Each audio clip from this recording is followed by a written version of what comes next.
Hey boo, where are we going? Old Bar Beach Festival. Popping out to Old Bar Beach Festival. Got the ute pack, got the camping gear. It's a bit wet, bit of a... Oh, sorry. Sorting out the GPS. Yeah, because this one's shit with directions.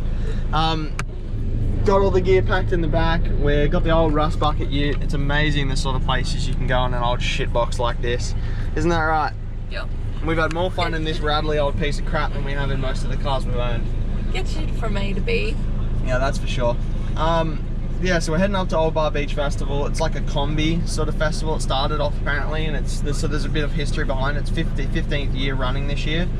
I haven't been before, so I think this will be interesting. It was just spontaneous, so it was like midnight last night when we were packing. We're like, yep, let's go camping. Yeah, we're like, yeah, camping. Oh, I have to blip that out, won't I? I'll just beep that. There we go. Alright, check out the footage, guys. We'll have lots of little clips and bits and pieces from while we're traveling, and hopefully have a good time. See you around.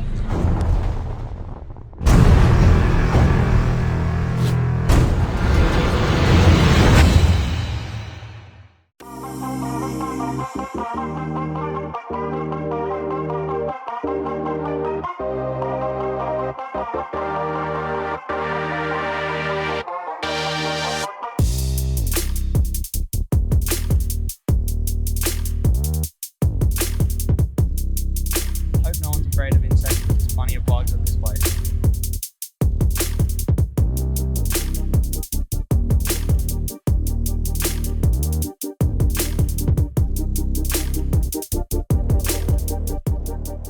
Hi guys, Repping Boosted Bogan. We've got Adrian here. This caught my attention because I had absolutely no idea in the world what it was, and I think Adrian gives a little bit of info about it. Please explain. What the heck am I looking at? Well, they call it a swamp box or an evaporative cooler.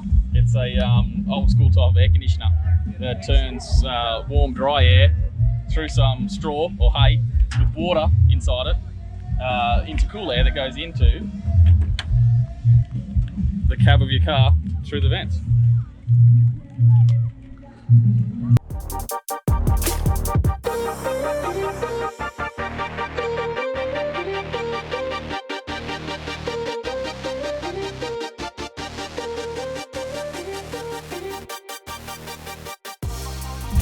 We're super stoked. This gorgeous sun has come out. Check out the sky.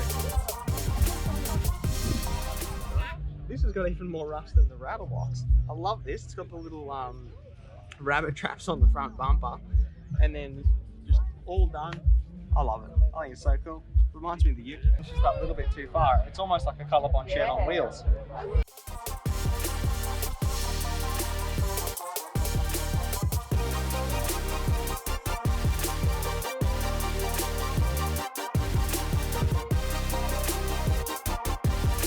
Device to slow the passage of time is under the seat.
Check out this absolute monstrosity. Look at the height of this thing. Look at the lift of it.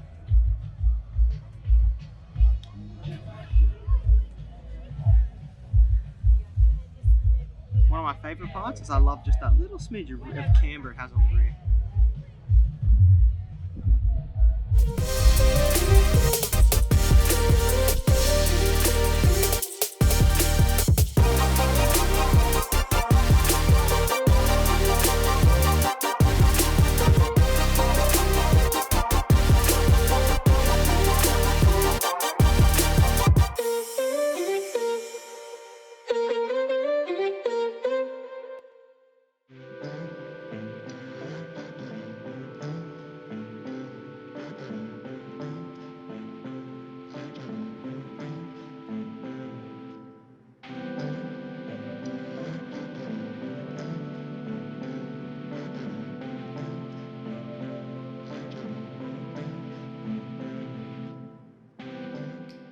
Hi there, Pete from Boosted Bogan here today with Mark. Going to learn about this absolute weapon. This is the first off-road buggy we've actually seen here today, and we're going to ask a few questions. So, being Boosted Bogan, we love our boost, or at least what it does. Can you tell us a little bit about the car and what inspired you to make it? Sure, it's a 68 Beetle, converted to a Baja, so it's got fiberglass guards, fiberglass bonnet, front, all that sort of thing. It's got a 2332 long stroke motor. Yep. Fuel injected, electronic ignition, and a turbo off it's a Borg-Warner K16 turbo. Yep. Off a Porsche 993. And it runs about 1 bar boost. So, 1 bar. Yeah. Have you ever heard of dyno? Do you know what it makes? No, I haven't. Mathematically, it's 250 plus, 250 plus. but I haven't had it on the dynos. I bet that rips on the bike dyno, that's for sure.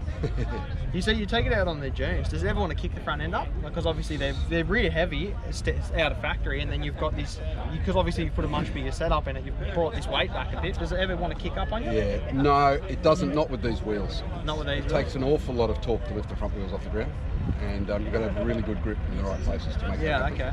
So no, and on the beach it just spins the wheels rather than, so it won't pick up. But it's certainly light in the front end on the dunes. How about on the strip? You said you take it to the strip. Does it ever want to kick the front up on the strip? I've got photos of it just about leaving the ground, but not quite. I can never get it quite off the ground. That's still impressive. Yeah, There's not many cars out there. Front suspension all the way open. Wow, that's crazy. I bet it'd be pretty terrifying. And like you might as well be doing these ones. Wouldn't make much difference.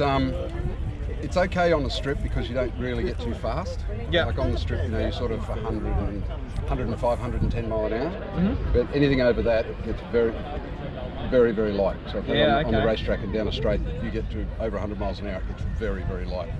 That'd be very It's a long way off the ground. Yeah, that's for sure, because it's obviously very lifted and with the tyres and that set up. With the strip, what sort of times have you been getting? High 11s, High the best 11s. I've done. It regularly does 12s, but Yep. high 11s.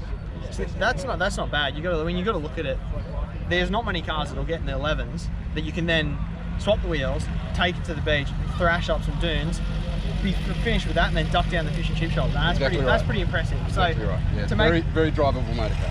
Yeah, to make that sort of power, but also be something you can still drive and get around in. Yeah. It looks pretty nice inside as far as the setup. It's got the roll cage, it's got the safety features. Yeah. It's impressive. What did you have to go through to try and get it rego? Because it's obviously still got the 68 Baja plates and it's road registrable. Yep. I can only imagine the hoops you had to jump through. It's just goes through an engineer's report. Yep. So it's got it runs 4-wheel disc brakes. You know, just the normal weighbridge tickets and everything. Get it passed by an engineer. Everything's solid and safe. So it does the job. And then just pay an enormous rego every year. So roughly what's your rego? It's just like normal car rego, but it's a lot when you only drive the car. You know, occasionally, every second weekend sort of thing. Yeah, that would be pretty rough when you got that. But no, it's still very impressive. It's so tidily done. I love the little cage setup you've done, obviously, to protect all these exposed. That's part of the engineers. So you had to put that on Have there. that. Yeah, you've got to have the cage. Yeah. So I don't know what it is. So people can't put their hands into moving parts, I guess. Yeah, that's definitely true. Yeah, I can understand that because you know what they say about idiots, right? Yep. You can try and idiot-proof everything, but the world just invents a better idiot. So someone will find a way to hurt himself if you let him. Right. Yeah, it's very interesting. I can see the little bits and pieces where you can clearly tell the engineers have had their hand in it, because I know the legalities around pod filters have to be in a little box. In a box and all that sort of thing. Yeah. So I think at that point it's redundant, right? If it was in your engine bay, it's a little different having the pod in a box, because they say it's a fire risk. Yep.